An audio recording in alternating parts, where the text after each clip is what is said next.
Zero എന്ന് പറയുന്നത് ഓട്ട് number ആണോ ഈവൺ നമ്പർ ആണോ അതോ രണ്ടും അല്ലേ?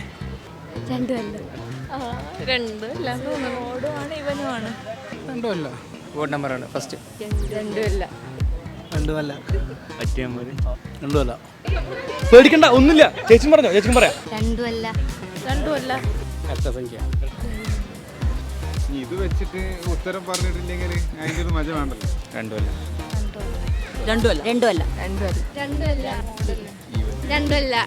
ഒട്ടും ഇവനും ഇല്ല. ഇതുകൊണ്ട് പറഞ്ഞു കൊടുക്കാൻ കിട്ടി. രണ്ടുമല്ല. ഫുൾ എ പ്ലസിലും കുഴപ്പമൊന്നുമില്ല. Even number. ഈ നമ്പർ അല്ലേ? സീറോ എന്ന് പറയുന്നത് പോസിറ്റീവ് ആണോ നെഗറ്റീവ് ആണോ? നെഗറ്റീവ്. ന്യൂട്രൽ. പോസിറ്റീവാണ്. സീറോ പറഞ്ഞ പോസിറ്റീവ് നമ്പറാണ്. Negative number. പോസിറ്റീവ് അല്ല നെഗറ്റീവ് അല്ല. നെഗറ്റീവ്.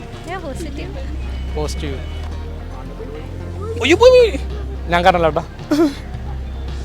സീറോ എന്ന് പറയുന്നത് ഒരു ഓട്ട് നമ്പർ ആണോ ഈവൺ നമ്പർ ആണോ അതോ രണ്ടുമല്ലേ? സംഖ്യ. സീറോ ഒന്നുകൂടി ഒരു ചോദ്യം കൂടി. സീറോ എന്ന് പറയുന്നത് ഒരു പോസിറ്റീവ് നമ്പർ ആണോ നെഗറ്റീവ് നമ്പർ ആണോ? സീറോ എന്ന് പറയുന്നത് പോസിറ്റീവ് അല്ല നെഗറ്റീവ് അല്ല. രണ്ട് ശരിയാണ്. ഒന്നുമില്ലേ? എന്നിട്ട് സമ്മാനം സമ്മാനമൊന്നുമില്ല. ഞങ്ങൾക്ക് ബോധവൽക്കരണമാണ്. അതായത് എല്ലാവരും പറയും സീറോ എന്ന് പറയുന്ന ഒരു ഓട്ട് നമ്പർ അല്ല ഈവൺ നമ്പർ അല്ലാണ്. അപ്പോൾ ഒരു ബോധവൽക്കരണ ഭാഗമായിട്ട് ഞങ്ങൾ ഒന്നാണ് ശരിക്കും പറഞ്ഞത്. ഒരുപാട് പേരുടെ കൺഫ്യൂഷനാണ് സീറോ എന്ന് പറയുന്ന ഒരു ഓട്ട് നമ്പർ ആണോ ഈവൺ നമ്പർ ആണോ അത് രണ്ടുമല്ലേന്ന്. നമുക്ക് കൃത്യമായിട്ടൊരു ഈവൺ നമ്പറിൻ്റെ മാത്തമാറ്റിക്കൽ ഡെഫിനിഷൻ പരിശോധിക്കാം.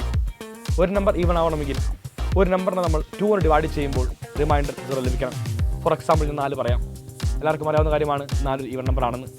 ഞാൻ 4നെ 2 കൊണ്ട് ഡിവൈഡ് ചെയ്യുമ്പോൾ റിമൈൻഡർ 0 ആണ്, which means 4 is an even number. ഇതുപോലെ തന്നെയാണ് എനിക്ക് എന്ത് 0ൻ്റെ കേസും വരുന്നത്. ഞാൻ 0നെ 2 കൊണ്ട് ഡിവൈഡ് ചെയ്യുമ്പോൾ എനിക്ക് എൻ്റെ റിമൈൻഡർ ലഭിക്കുന്നത് 0 തന്നെയാണ്, which means 0 is an even number. നമുക്ക് ഇതുപോലെയുള്ള ഇൻട്രസ്റ്റ് വീഡിയോസുമായിട്ട് വീണ്ടും കണ്ടുമുട്ടാം. Till bye all. Thank you and signing off from Xylem Learning.